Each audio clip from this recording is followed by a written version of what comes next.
नमस्कार. नीतिस्पंदन या चॅनलमध्ये आपले सहर्ष स्वागत आहे.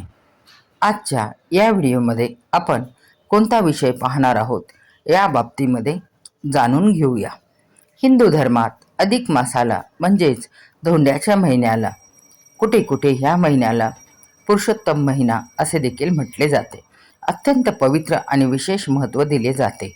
या काळात जे काही कर्म करतात त्याविषयी इतर व्हिडिओमध्ये आपण पाहिलेच असेल. या महिन्यात केलेल्या दानाचा महिमा अगाध आहे. असे म्हणतात की या काळात केलेले एक लहानसे दान धर्म आपल्याला 1000 पटीने पुण्य मिळवून देत असते.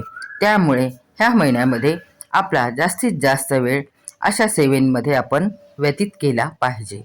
आजच्या व्हिडिओमध्ये आपण पाहणार आहोत की अधिक मासात कोणत्या 10 वस्तूंचे दान केल्याने आपल्या घरात सुख, समृद्धी आणि माता देवी लक्ष्मींची अखंड कृपा राहते. हा व्हिडिओ शेवटपर्यंत नक्की पहा, कारण यामध्ये आपल्याला विविध प्रकारची माहिती मिळणार आहे जी आपणासाठी उपयुक्त असणार आहे. अधिक मासात नारळ दान केल्याने जीवनात सुख समृद्धी येते. देवी लक्ष्मींची कृपा प्राप्त होते. आपल्याला कधीही धनधान्याची कमतरता आपल्या कुटुंबामध्ये राहत नाही आणि आपले जीवन सुखमय, आनंदमय, शांतिमय बनते. या महिन्यात पिवळ्या रंगाचे वस्त्रदान केल्याने श्री विष्णूंचा आशीर्वाद देखील प्राप्त होतो, कारण श्री विष्णूंना पिवळा रंग अतिशय प्रिय आहे. असे केल्याने जीवनात सकारात्मकता येते, आर्थिक स्थिती चांगली राहते. त्यामुळे पिवळे वस्त्र दान करण्यास विसरू नका. अधिक मासात गरजू लोकांना पुस्तकांचे, पोथी, पुराण ग्रंथाचे दान केल्याने माता सरस्वतींची कृपा आपल्याला प्राप्त होते. ज्ञानाच्या क्षेत्रामध्ये वृद्धी होते. आपल्या मुलांच्या शैक्षणिक प्रगतीमध्ये प्रगती होते. दीप दान केल्याने व्यक्तीच्या जीवनातील अंधार दूर होऊन जीवन उजळून जाते. म्हणून अधिक मासात घरात, मंदिरात, जलाशयाजवळ, तुळशीजवळ दीपदान अवश्य करावे. दीपदान करताना दिव्याखाली आसन म्हणजेच तांदूळ किंवा फुलांच्या पाकळ्या ठेवून त्यावरती दीप प्रज्वलित करावा. ही पद्धत उत्तम असते. अधिक महिन्यात अन्नदानाचे खूप महत्त्व आहे. यामुळे अक्षय पुण्य प्राप्ती होते. देवी लक्ष्मी आणि देवी अन्नपूर्णा देवी यांचा एकत्रितपणे प्रसन्न होऊन आशीर्वाद त्या देतात. घरात धन धान्य भरलेले राहते. अन्नदान या महिन्यात केव्हाही करू शकता. केळी देखील अन्नदान करण्यामध्ये उत्तम पर्याय मानला गेला आहे. अधिक महिन्यात गूळ व तूप हे दान केल्याने सूर्य आणि गुरुग्रह जन्मकुंडलीत खूप मजबूत बनतात. कारण सूर्य बळकट असेल तर बुद्धी तीक्ष्ण होते, आपली रखडलेली कामे मार्गी लागतात, समाजात मान, प्रतिष्ठा, सन्मान मिळतो. गुरुग्रह सामर्थ्य, ज्ञान आणि बुद्धी वाढवतो. आर्थिक जीवन संपन्न करतो. ज्यांचे विवाह जुळत नाहीत त्यांनी अधिक महिन्यात गूळ, तूप अवश्य दान करावे. हे दान तुम्ही मंदिरात देखील करू शकता. यामुळे घरात सकारात्मक ऊर्जा आकर्षित होते. जीवनात शुभ परिणाम मिळतात.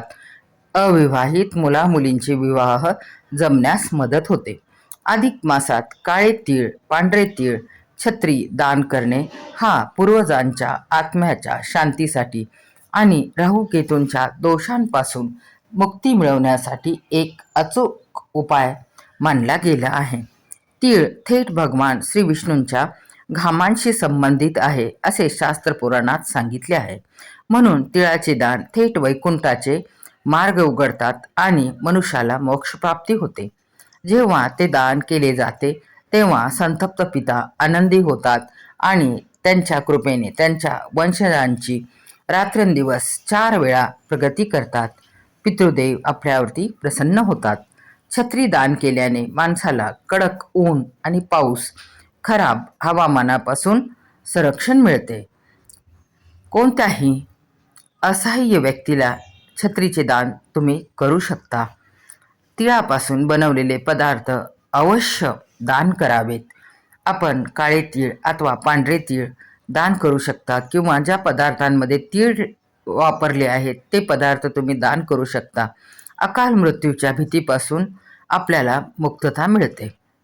अधिक मासात धार्मिक ग्रंथ पोथींचे दान अनेक पटीने पुण्य देते. श्रीमद भागवत गीता, श्री विष्णू सहस्रनामावली, श्री सूक्त किंवा श्रीमद भागवत महापूर यासारखे पवित्र ग्रंथ आपण मंदिर, गुरुकुल, धर्मकर्मात आवड असलेल्या एखाद्या ब्राह्मण गुरुजींना दान करावे. असे केल्याने ज्ञानाची ही देणगी झोपलेल्या आपल्या नशिबाला, नियतीला जागृत करण्याचे काम करत असते. पहा किती सुंदर उपाय आहे, करायला काहीच हरकत नाही.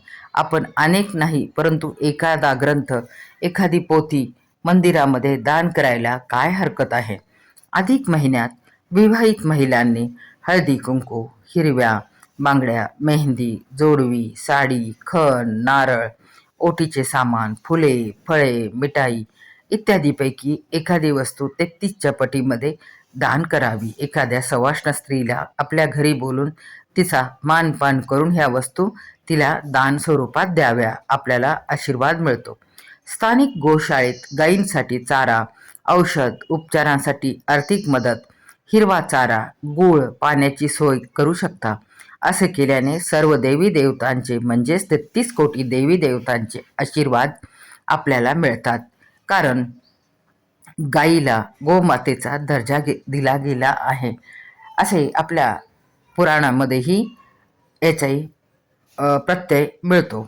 अधिक मासातील हे दान केवळ धार्मिक विधी नसून गरजूंच्या चेहऱ्यावर हसू आणण्याची आणि स्वतःच्या जीवनात सकारात्मक ऊर्जा आकर्षित करण्याची एक सुवर्ण संधी. दुग्ध शर्करा योग असा हा काळ समजला जातो.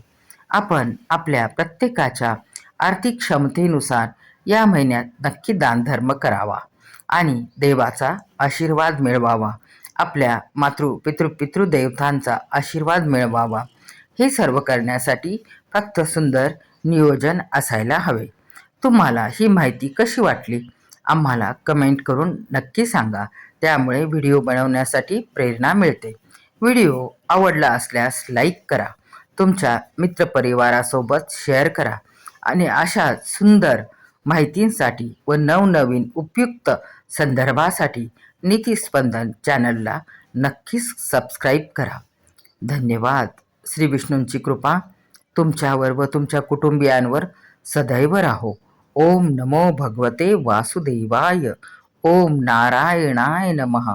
ओम श्री विष्णवे नमः. श्री व्यंकटेशा